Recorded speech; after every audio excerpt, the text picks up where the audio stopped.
Hello and welcome to Experiencing Love. I'm your host, Philip Jocks, and I'm so glad that you're here. As you could see, I'm recording this episode quite a bit later. I had a pretty crazy day with an early morning, going into a pretty long day, going into a pretty late nap, going into tonight. So I'm not quite ready for bed, even though it's super late. And for whatever reason, I pushed off making this video. And I know to a degree why I pushed it off. Because my fire, my drive has been a bit low. And not for these episodes, not for these videos, no. The thing that's been draining me quite a bit has been doing my 30 and 30 challenge. And if you've ever felt like something has been draining you, there's something in your life that isn't motivating you or isn't driving you into the future anymore, massive chances are that you've just forgotten why. You've forgotten the purpose for whatever it is you wanted to do. I find myself in that place now. I know what I want to do.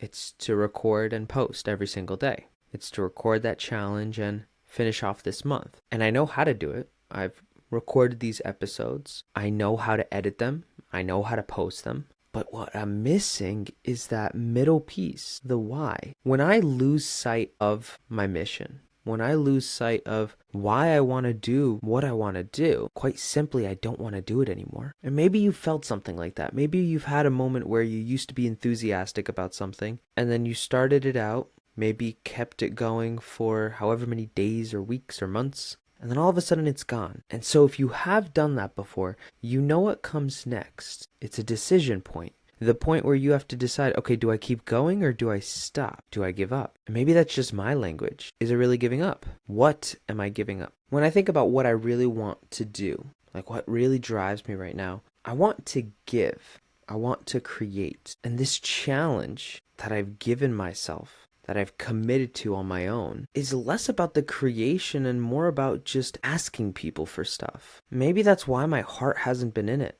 I don't want to do it. And then I have to ask, okay, if every single day I'm just counting down the days until this is done so I never have to do it again, am I somehow missing the point? Have I lost the plot? Big picture, grand scheme of things. What do I really want to teach myself? What behavior, what action do I really want to reinforce? Because that's what's happening here. What's happening is as I'm having a moment where I need to reconsider my choices. And that's perfectly fine. We all have those moments. But it's in those moments where we get to make a decision, and no matter what, that decision will reinforce some type of behavior. So this is like a high level thinking question. Like you have to ask yourself why and what a couple times and go however many layers deep to see this within yourself, I mean. But when you start asking yourself these types of questions, you really start to figure out, what is it that I'm creating? What is it that I'm reinforcing? What is it that I'm doing in my life? And why? Because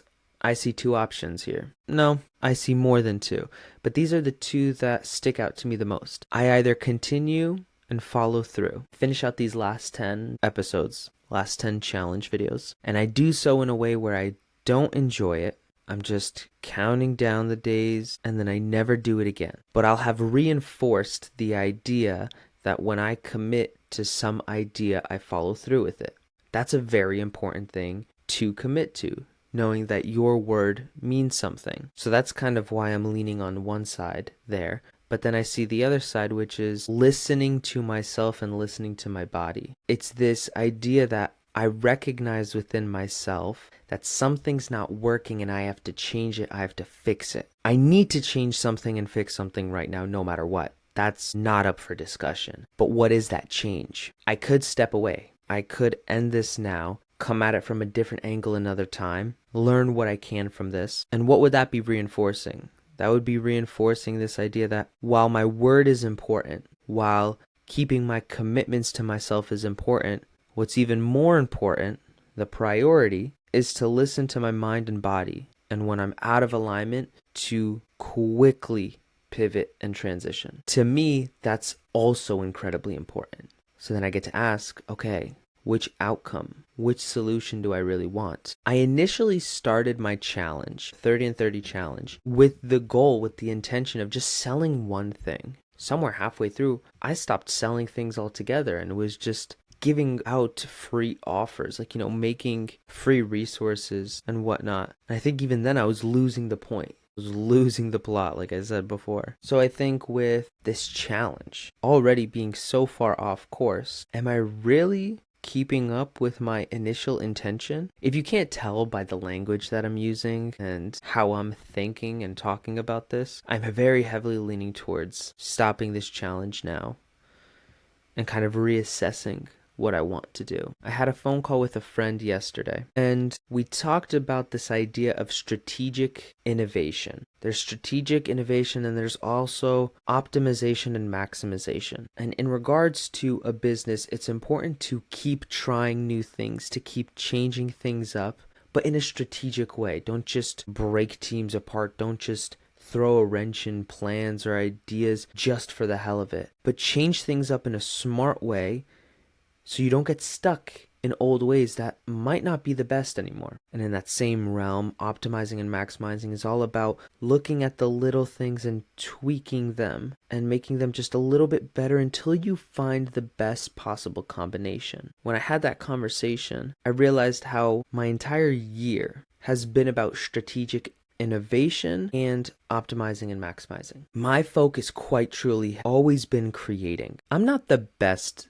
at selling things. I can quote unquote sell you an idea. I can sell you my perspective and my point of view. Materialistically has not always been my strong suit. And that's not to say I can't do it. That's just to say I don't have the knowledge of how to do it for me. Like, I haven't taken sales courses, or I haven't really tried my best at learning and pushing myself in that field. What I also know is that sales and selling yourself, like anything else, is just one area, one piece of the pie. And it's important to be able to sell yourself. I believe that 100%. And I think I can do that very well. I know how to make a great first impression. I know how to get on the good side of people. I know how to make connections, and I know how to network. And at the same time, I know that if you gave me a pen and asked me to sell it to you, I would struggle a bit, because I'm not the type of salesperson that comes at you with techniques. I'm the type of person that comes to you with heart, from my heart. I truly choose connection over anything else. And I think my ability to connect with other people, my ability to love others as deeply as I do, comes first from a place of being able to connect with myself and love myself. I've been learning and I've been experiencing love for my entire life. For so long, I learned what I liked, what I didn't like, how I wanted to show love, how I wanted to see love. And everything changed when I flipped the script on myself and I started to love myself. Now, from a place of a full cup of love in my heart, I have so much to give to everybody else around me. As crazy as it may sound, I want to make sure to keep my focus on building and maintaining that connection with myself. Listening to myself when I feel as though something feels off. Whether it's a person, whether it's an experience, whether it's a challenge I give myself. Because what I've shown myself is I'm willing to try something. Like, I tried this out for 20 days. Yeah, I started to dislike it after 10, after 8, but I did try it. And some would say, I would honestly think many would say, Philip, it's only 10 more days. What's the harm? But I guess the question is also for me, what's the gain? I'll be honest, I don't think I did it right. I think I went into it very spontaneously, with little planning. And because of that, it didn't quite work out in the way that I wanted it to. That being said, I think it is something that I would like to return to, given more structure, more of an idea of what to do. I know that there's a way to do it. I just think I took a very trial and error, loosey-goosey approach, which didn't quite work out. And that's all. I think today I may just make an announcement video saying I'm going to put the rest of the challenge on hold, with all the other offers still being active, but making sure to take a moment to collect myself to enjoy making videos again. I want to make videos again. I want to make music again, because every day has been honestly soul-sucking when I thought about recording, and that is not the point whatsoever. I truly do love being here. Like, when I really get into it, when I really start chatting, when I tell anybody on the street that I make videos, I used to be embarrassed. Yes. I used to be scared. Yes. And now I realize, no, this is actually something I love to do and I want to keep doing it. And because of that, I need to make sure to protect myself, protect my peace. I guess I'm also kind of leaning into the ideals of essentialism, meaning if it's not a hell yeah, it's a no. Cut it out. And doing only the bare minimum, the 20% of things that actually matter. My calendar has been very full lately. A lot of the things I love, some of them not so much. I'm in this constant state of flow of adding and removing things because I am constantly trying to innovate, constantly trying to learn and grow. And sometimes that means adding things and sometimes that means removing them so you can make room for something new. I think that by pausing this challenge, I'll be making room for something that I don't even know is coming. Maybe it's to go full steam ahead with music and give that a try for a couple days, a couple weeks. Maybe it's something completely different, something different entirely. I won't know until I try. So I've pretty much made up my mind.